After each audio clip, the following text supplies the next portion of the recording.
No, I think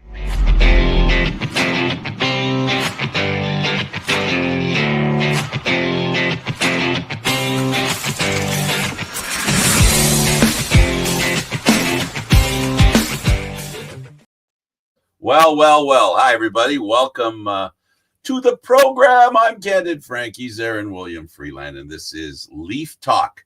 But, of course, we always talk about the other Canadian teams, which we will do here today.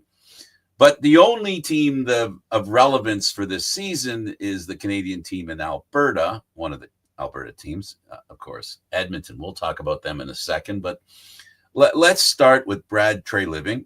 He had his press conference, his end of season press conference. And Aaron and I had a quick, what do you think? And Aaron, the first thing you talked about was the phrase, the DNA that this team has. You mentioned, and we can start from point one. So tell me what you think about the DNA and Treliving's comment about it being, it needs to change. Yeah, for a lot of Leafs fans, DNA stands for don't never advance. First round, second round, haven't made a third round in decades. The thinking is based on some of the exit interviews that the players put together. Tavares seems open to returning. He spoke glowingly of the team. He's very enthusiastic about it, especially because he has, a growing family in Toronto, and a lot of his relatives are here as well. So there's a desire on his part to stay, but I can only imagine him staying by taking a significant haircut. With a 25.5 or 25. His hair would look a lot like ours. His hair will have to look like a lot like ours. But that's the one major part that needs to be figured out. The other major part is the DNA. Aaron, the DNA. Please circle back to the DNA. So, in your opinion, what is the DNA? The contract? What is the DNA? I'll try. For me, the DNA is basically suggesting how a player is wired. How is that player wired? I said he used a phrase I used years ago. It's skill, but without the will, the skill is irrelevant. So it's not the skill. It's not just the skill. It's the will. And for me, the will is something the DNA determines. The skill can be subtracted by the opponent, but the will is something that you use to overcome the opponent. And I think the word overcome is the exact word that the Leafs, this version of the Maple Leafs, have been incapable of doing it. In your answer, you brought that up a couple of times. So did, of course, Treliving, talking about seven game. He's been here 2 years. Team's been ousted in the seventh game. So for me, the DNA is to find players, that can, like he said, not everybody, but there needs to be a group of players on the team that are the team leaders when it comes to turning questionable games into victories. And they lack enough players, or they lack the player or players who are on the team when the team is in game 7 and win the game 7. They lack that player. They don't have that player. They've never had that player. How do I know they've never had that player? Well, because they've never won a game 7. And that's the DNA that I think they're talking about. He's talking. 100%. It is the drive to finish. It is the willingness to sacrifice when it gets really difficult. Like, there are players on the Leafs who are dynamite during the regular season, but absolutely disappear during the postseason. And I get it. It's a different style of hockey. It's a different brand of hockey. They don't have the same advantages that they would normally receive during the regular season, just because of the way that the officiating changes, which is frustrating for a lot of fans. But at the same time, the DNA that he's looking for is for those individuals to overcome. Now, one of the interesting things that was mentioned, and this is from the Hockey News. David Alter mentioned that it could be possible that Jonathan Toews might be a decent fit for the Maple Leafs. Well, if you remember, a few weeks back, a couple of months back, you might know somebody else that suggested that might be an idea. Mm-hmm. It's finding that veteran presence, and I get it. Dubas did what he thought was right when he first took over the team. He threw boatloads of money at all of the best players that he could find, in hoping that that would be the fix. But unfortunately with Dubas, he may have paid the best players he thought were the best players, but he never considered what made the best team with the money that he spent. He basically, in ballet, there's the prima donna, right? Yep. You know who the prima donna is. She's the number one ballerina, right? And of course, then there's her partner, right? Well, the Leafs have 4 prima donnas. Well, no, I'll say 3. They have 3 prima donnas. If you look at Matthews, Marner, and Nylander, they're just different versions of the same player. And by that, I mean, they all lack the same thing. And they may lack it at different levels, but they lack the will to win. Just because you want to win, nobody's questioning them wanting to win. And I referred to it as being afraid of losing. They fear losing. And I use that phrase intentionally. If you are in any kind of fear, you're not going to win. And the fear of losing is you giving in to losing. That's what I mean by the fear of losing. And the will to win is absent of the fear of losing. So the Leafs spent a very large percentage of their cap space for players that are basically similar. We've seen moments when Matthews is proven to be a defensive dynamo, which he has been, but still he's not a physical presence. We've seen Nylander be a dominant player that can turn other teams' physicalness into useless, passive, basic stargazing. And of course, Marner is the king of that, right? So, you spend 3/4 of your cap space on 3 guys that play the exact same way, and none of them play the way that you need to win in the playoffs. And I'm sorry, but they don't. Nylander does it periodically, almost seems at a whim when he feels like it. And I would like to see him, and I think this is a fair statement. I would like to see him do it in Game 7. I would like to see him do it in Game 5 of this year. He didn't do it at those moments. He did it early in the series, and then he disappeared. As the intensity rose, he fell back into the crowd. And anyway, I said my piece, so carry on. It's a difficult situation to see your way around, honestly, because, I think it's fantastic that they've got all this money that's coming up. I think it's good that they have the ability to renegotiate with Marner and with Tavares. I think the other priority needs to be finding somebody for the third and fourth line center spots. You need genuine third and fourth line centers, and throwing guys like Kampf and Domi in there, and occasionally Pontus Holmberg and Kelly Yarncroke isn't going to cut it. You need a dedicated third and fourth line center. It can't be these guys swapping in from the wing because they're all grinders and muckers and they're all shut down guys. You have to find somebody with the right set of skills, and the Leafs haven't done that. The defense is going to take care of itself. They're locked up for the next 2 to 3 years. Why do you think he didn't trust? Why do you think the coach didn't trust Kampf? Because he didn't put him in. We know he got healthy. This is a guy that he did he sign Kampf to that contract, or was that a leftover from Dubas? I think that was a holdover from the tail end of the Dubas era. Yeah, I think that was. It was a 3-year that I think he gave him. And this is the second year of that contract. No, that would be wrong. It would be the 3rd year. Well, the one coming up would be the 3rd year. The one coming up should be the 3rd year. This was the second year. Yeah. So there's 2.4 left on his contract for 2025-26 and 2.4 left on his contract for 2026-2027.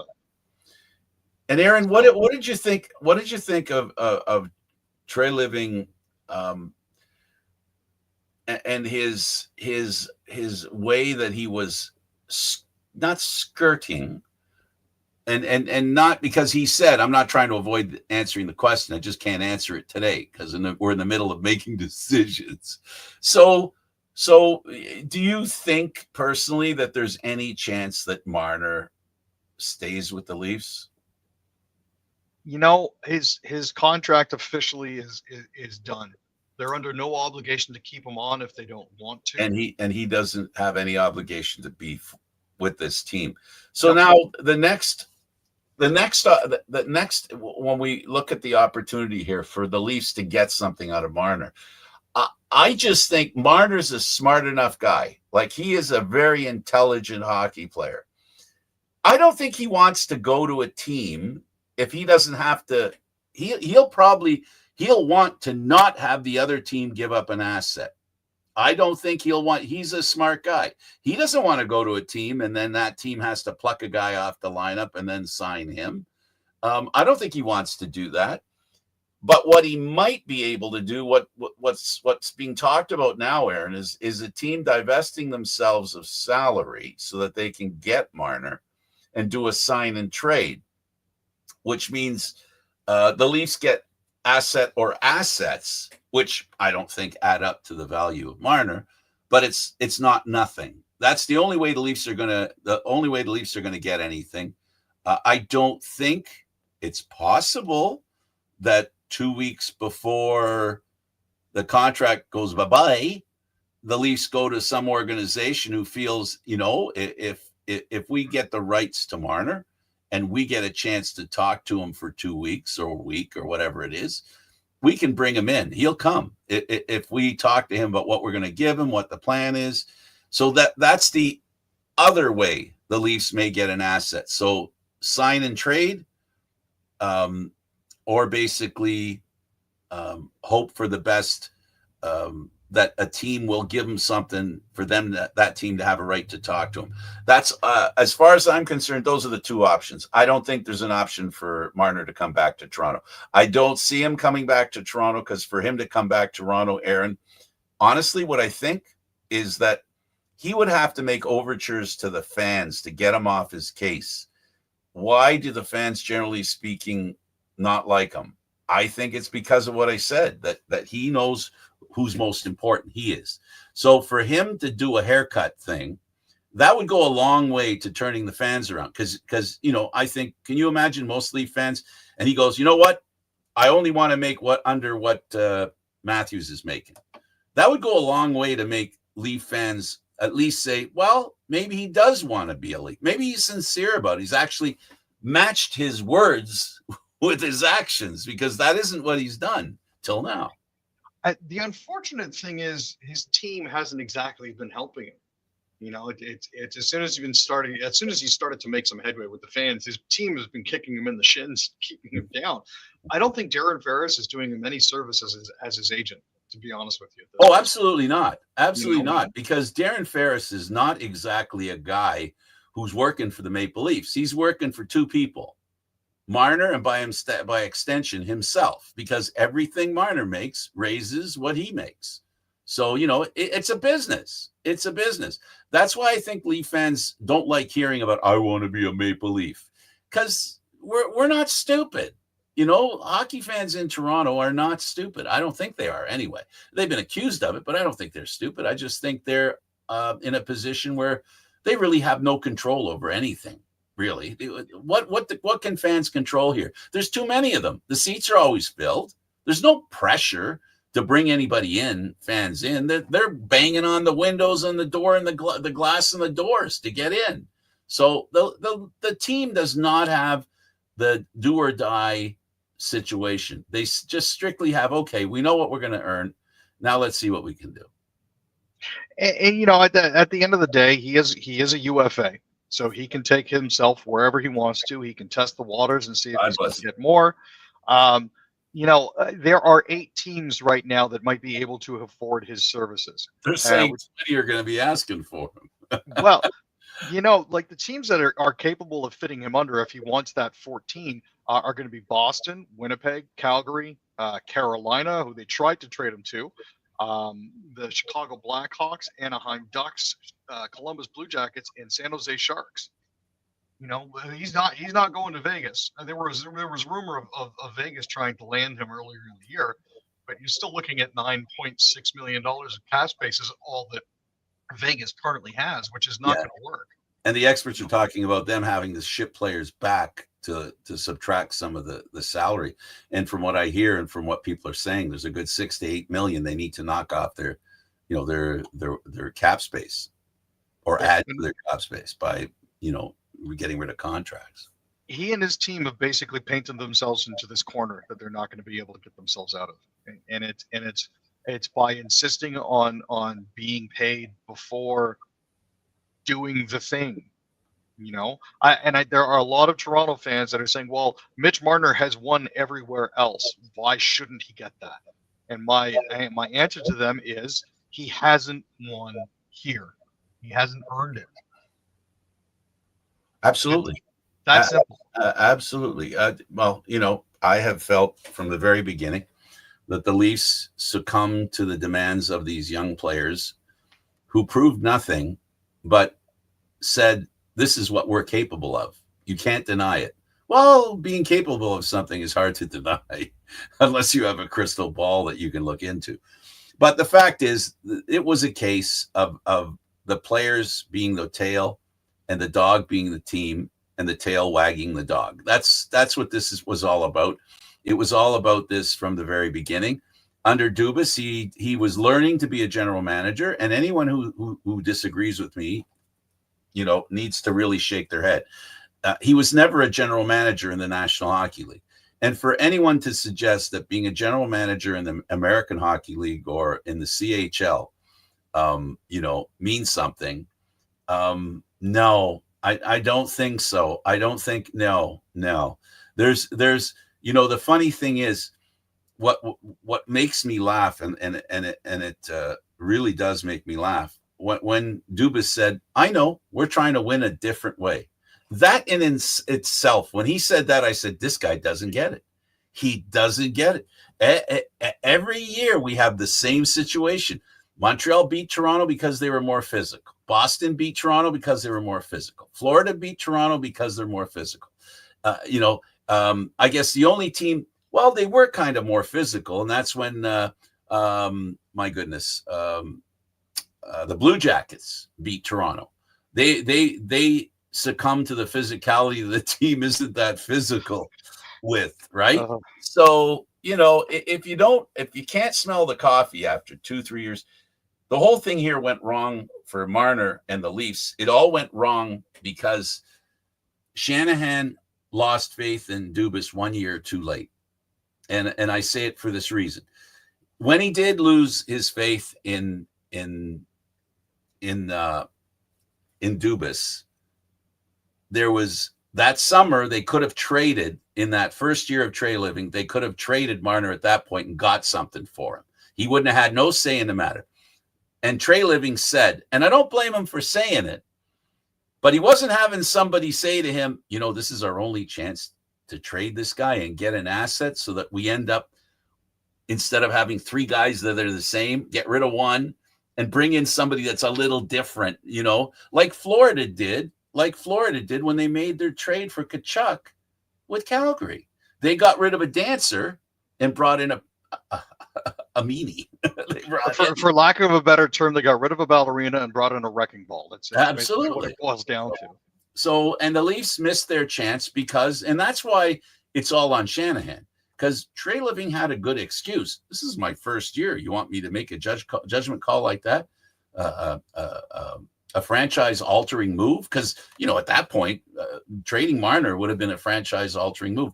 But Treliving should have said it, and he might have said it because, he didn't come here and all of a sudden learn about the Leafs while he was here. He did some homework. You're not going to tell me he didn't have an idea of what he had when he stepped in. He didn't do any research.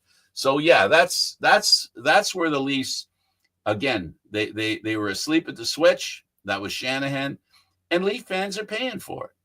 They're paying for it, and Marner's paying for it now, but he'll get paid. So, he's going to be able to cry all the way to the bank. So, but the fans, all these memories, these losses, these frustrations, they're stuck in our memory banks. Unfortunately, memory banks are not like, money banks. Money banks make pain go away, or at least you can think they do. So Leafs have to remember all this suffering and carry it on to next year. And that's what the problem is with the Leaf team. They've lost so many ridiculous ways. I mean, the same way so many times that I think they're locked into that mode. And that's why Game 5 and Game 7 were the way they were. Yeah, it's absolutely devastating for Leafs fans, man. Absolutely devastating. And it should change, hopefully, at some point. Easton Cowan on the good news front. Unfortunately, here we go again. But here's a guy who's a hard worker, and unfortunately, though, he's another one like the core four. He'll fit into the core four. Now, having said that, there are some people that are wishful thinking, I think, suggesting that he could just step into Marner's role. Marner's 28. He's had some experience. What do you think of that move, and what's the benefit of having Easton Cowan in? Honestly, I don't see any problem with giving him a shot. He did have 15 points through 2 Memorial Cup tournaments, which ties him with Mitch Marner for most of London Knights franchise history. And the first time a player led the scoring in the playoffs 2 years in a row. Yep, exactly. He also had the longest point streak from the 2023-24 season all the way through to 2025-2026. It ended in February after 65 games, which is a huge accomplishment in and of itself. Does it mean that he's automatically ready to go to the big show? No. You have to temper your enthusiasm. We are so quick to anoint these kids with the next savior of the franchise. Here's a question I have for you. Please answer this. Is he any better than Connor Bedard? And having said that, see, I don't want him to fall into the Connor Bedard trap, man. No, I know, but you get what I'm saying. You get what I'm saying. They're two players that dominated, the CHL, and are of the same stature. In the National Hockey League, size does matter. And I think the real issue here is there are going to be inevitable comparisons that are drawn between him and Bedard, and I can only pray that the Leafs, now that Shanahan is out and Treliving is in, are slightly smarter in dealing with him than in the way that the Blackhawks dealt with Bedard, because they hung that kid out to dry, and it hasn't been fair to him or his development. It's Well, I think two things can be true at the same time, Aaron. I'm not going to disagree with you that they hung him out to dry, but they also anointed him heavily, right? And of course, being the first overall pick, it's not like he didn't know he was going to be the first overall pick.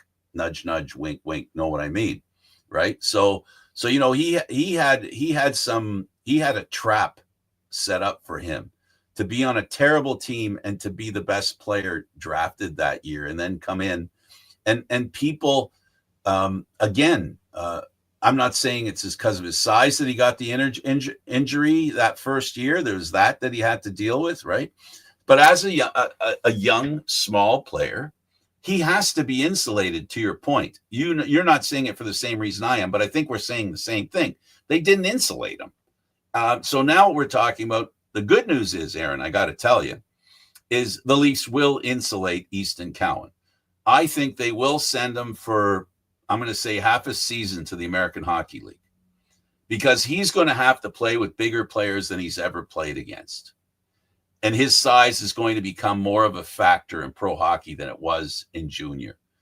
And they're going to need to ease him in to understand what he's up against, right? And I don't think the Leafs are, I hope they're not going to bring him in, and have him start the season in Toronto. I really don't want to see that, because we've seen that before. And what we've seen is players like that end up sitting in the press box, and that's not going to do them any good. No.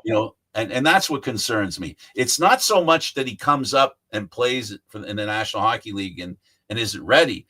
I'm worried that he's going to come and they're going to put him on the ice once every 2-3 weeks, type thing. That's what worries me. The kid's got to play, and he's got to play in a way that he can get that curve moving, right? Otherwise, it's just flatline. He needs to work on that curve. And that's the trap, right? You bring the player up, he performs well. They decide to put him on the big team after he makes it out of camp. He still has no idea of the real speed. OHL and the WHL and the Memorial Cup have been a cakewalk for him because he's older than everybody else.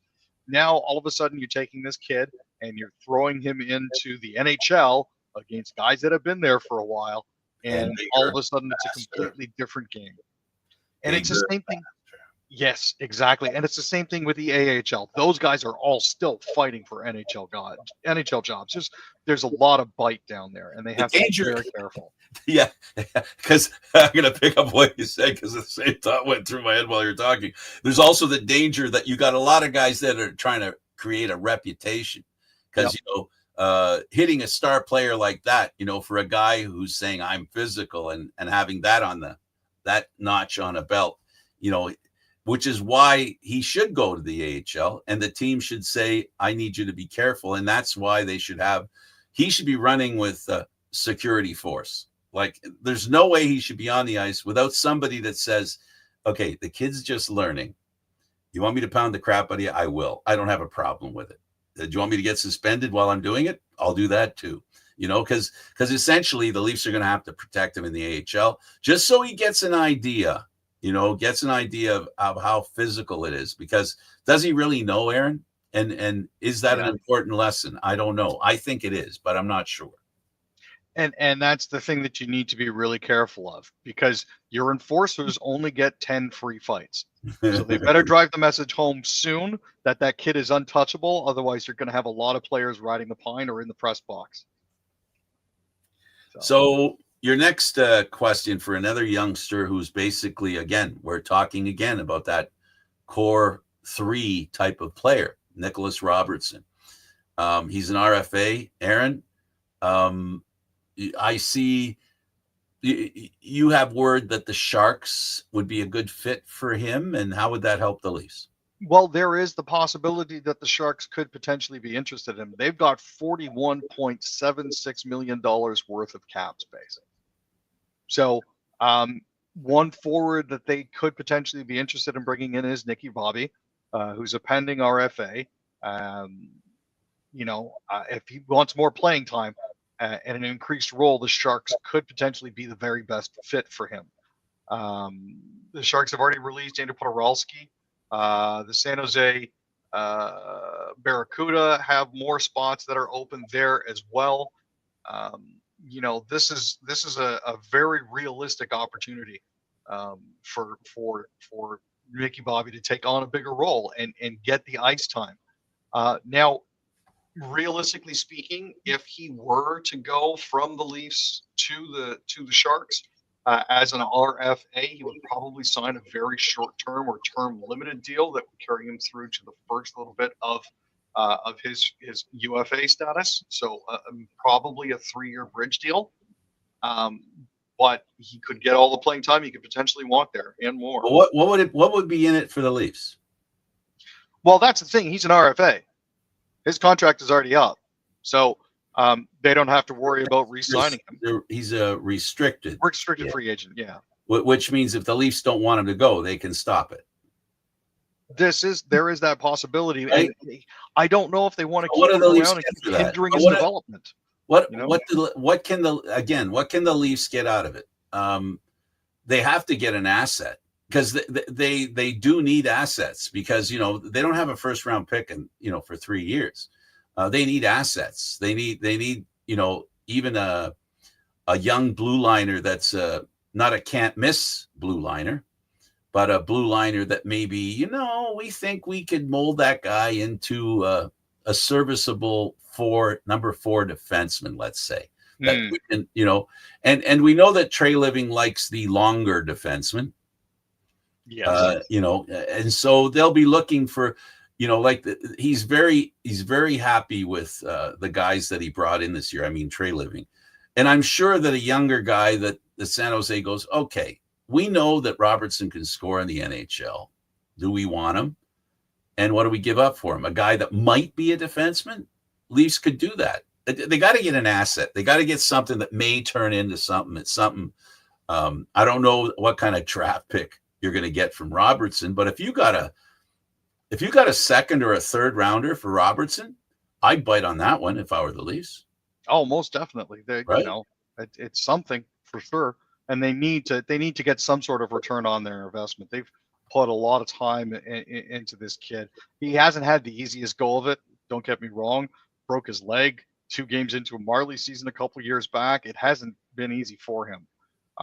And there's also that overshadowing from Jason, his brother with Dallas.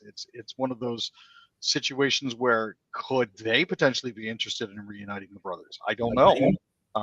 But at this point, the Sharks are the most likely candidate for somewhere for him to end up. So hopefully the Leafs would be able to get something back. There's a lot of cap space floating around out there for the Sharks. So there's a possibility.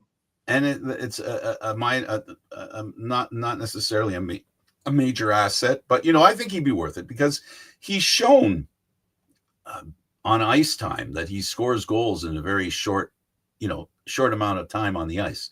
So there's that, right? Let's talk about the PWHL, and there's 2 expansion teams coming here. Yeah, so this is big news for the coming years. They're expanding into Seattle and Vancouver.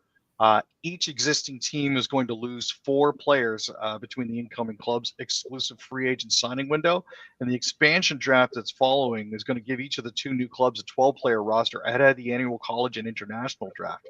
Now, the 6 existing teams will be able to protect 3 players, and then 1 more after they've lost 2 between the signing window and the actual expansion draft, which means every team is going to lose key players as the new outfits in Vancouver and Seattle are stocked to make them immediately competitive. Those 6 clubs have to make their initial 3-player protected list public at noon tomorrow. The 2 new teams will then have from 9 a.m. the following day through 5 p.m. on June 8th to decide if they want to take advantage of that exclusive window to dip into the free agent pool of players. Now, Perfect. It's not strictly talent, obviously, that's going to make the protection list decisions so difficult. Established leadership is something that people aren't looking to lose, as well as the growth and the culture that a club has built over the past 2 years. So, we could see a lot of players moving around in the next year. Okay. Most likely they're going to defend Renata Fast, Blair Turnbull, and Daryl Watts, which would mean that Sarah Nurse is one of their foundational signings, so she could be next. Okay, so let's move on to the Blue Jays. I'll just mention that Varsho, who's been playing really well, is on the 10-day IL. But let's talk about George Springer and his Elon Musk impression. Dude, oh my gosh, I saw that and I had to start chuckling because dude started bouncing on the bag. I don't know if he was trying to work something out, but he did appear to be hurt or very embarrassed afterwards. But it was on one of his jumping on the bags when he hopped off the bag that he actually got tagged out. When he was in midair. Video replay, yeah. When he was in midair, he had the glove against his behind. Yep. And the fact that he had his back to the third baseman, really embarrassing. What he did was very, very, and I'm going to say it was very amateurish. Now, I don't know the reason he was doing it, but I do know that he had his back to the play and he shouldn't have done that. And that's something, it didn't hurt the team. It could have, but it didn't. The team, was behind and then we're ahead. And then he got an out that maybe they could have used not doing. We'll take Aaron. We're a little over for Monday, but I want you to talk about Verstappen. I'll watch this. I mean, okay, let him go by. No. Please let him go by. No. Okay, you can get by, but I'm gonna hit you. I'm gonna hit you in a block. The safety car came out late. Verstappen pulled into the pits, and Red Bull had a difficult decision to make. It was either give him a pair of soft tires with the same number of laps as the soft tires he already had on, or give him newer hards. So they gave him newer hards. Off the restart, he was a little slow, again because the tires were cold, had a bit of a bobble, and claimed that Leclerc had hit him, which was not the case. He hit him after that. And then there was an incident with George coming into the corner where Red Bull believed that George was actually ahead.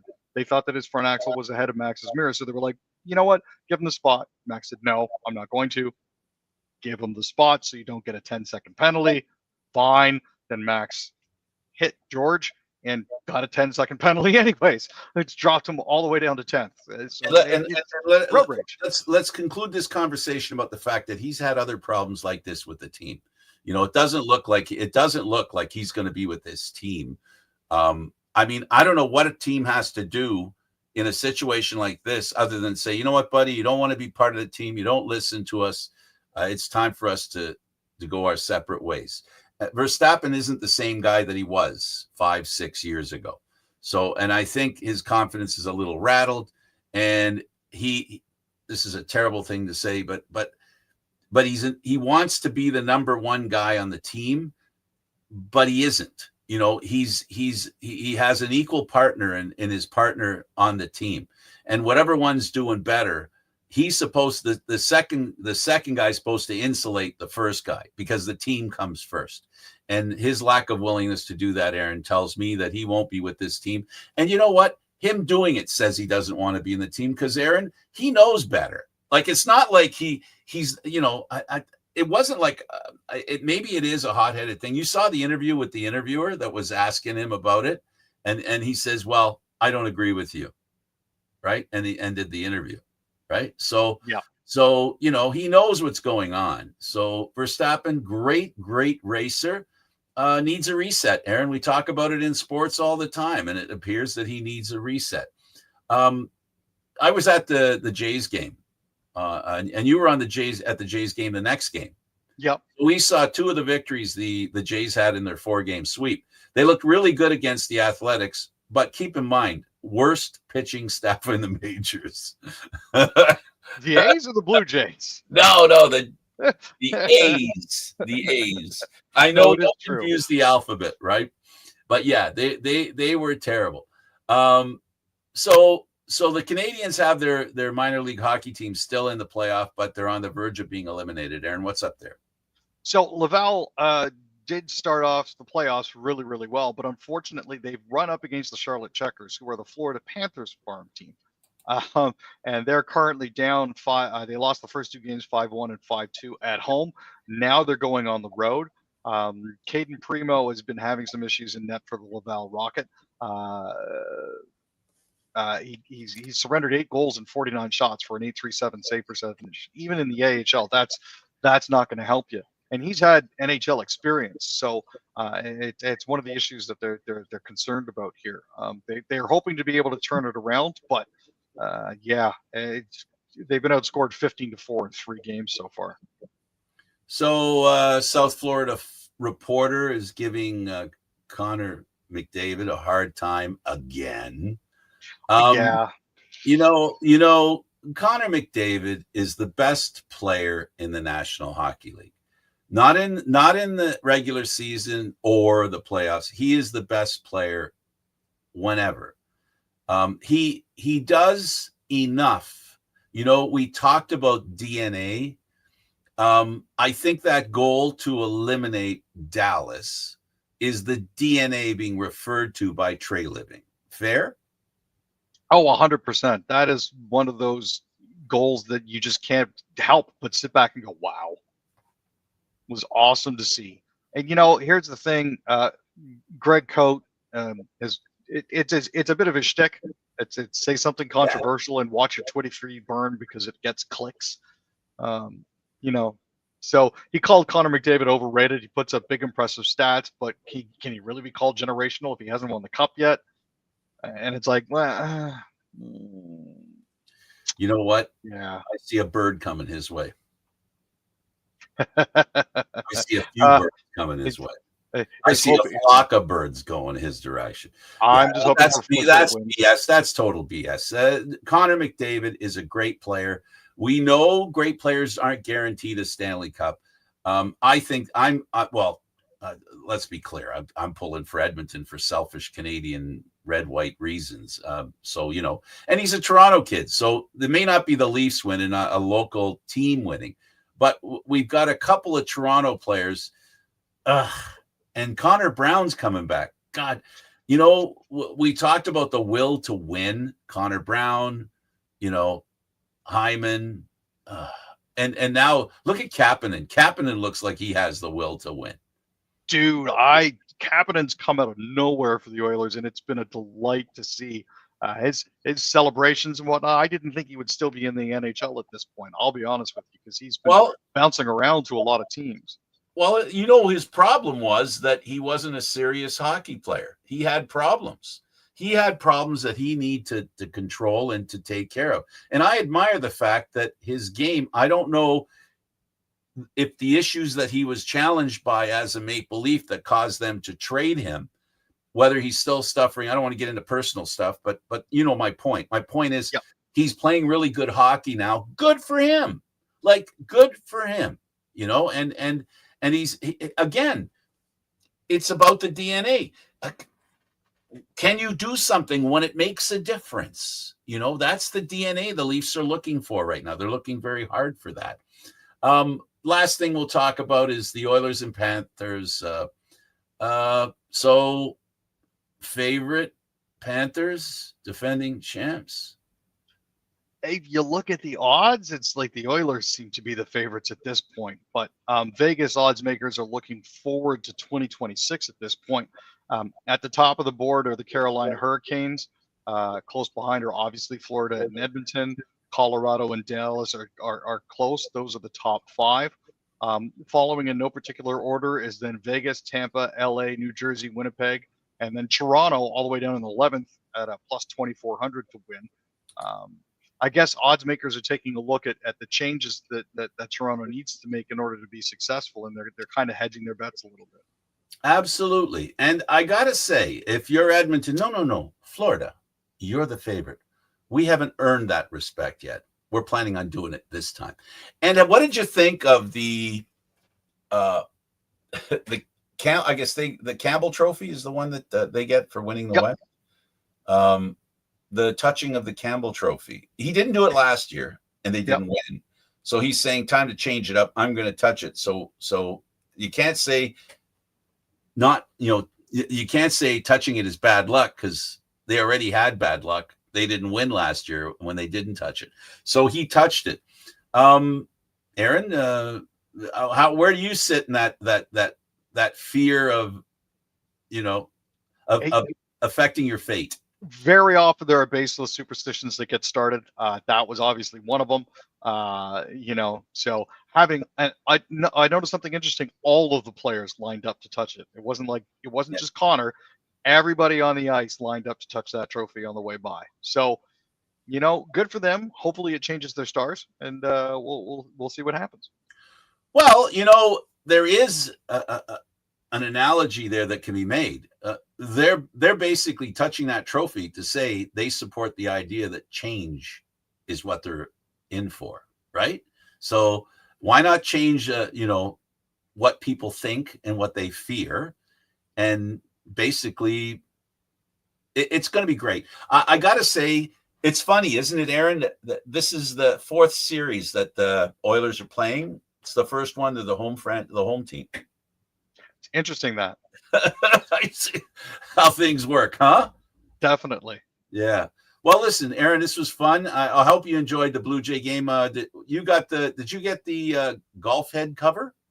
No, I got the cricket jacket. Oh, the cricket. That's right. Yeah, you told me. And what's a cricket jacket? Well, it's basically a warm-up jacket.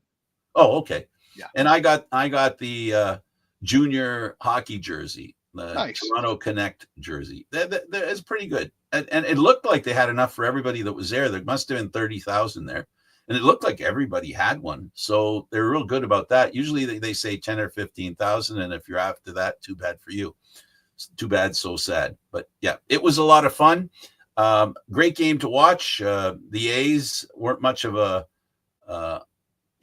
battle, but they had a Toronto player at center field. He made a great catch, and then he didn't make a great catch, and so it was fun. It was went with a few friends. We made some new friends in the row in front of us.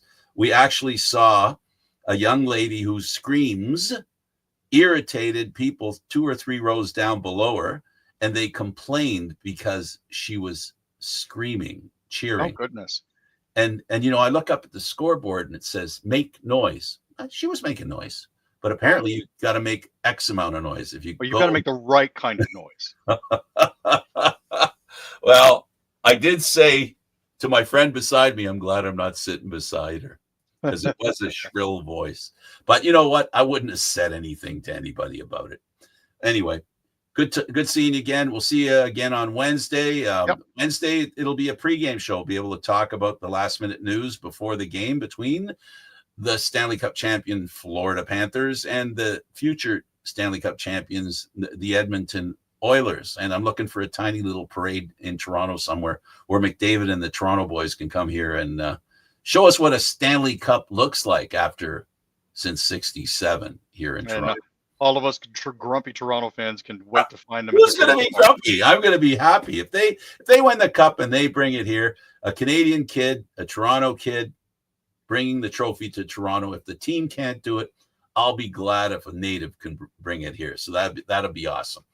Thanks for doing this again, Aaron. No problems. We'll see you Wednesday, Frank. I appreciate you, and I appreciate all of you out there. Candid Frank Sinishi, 10:30 on YouTube. Thanks for watching, everybody.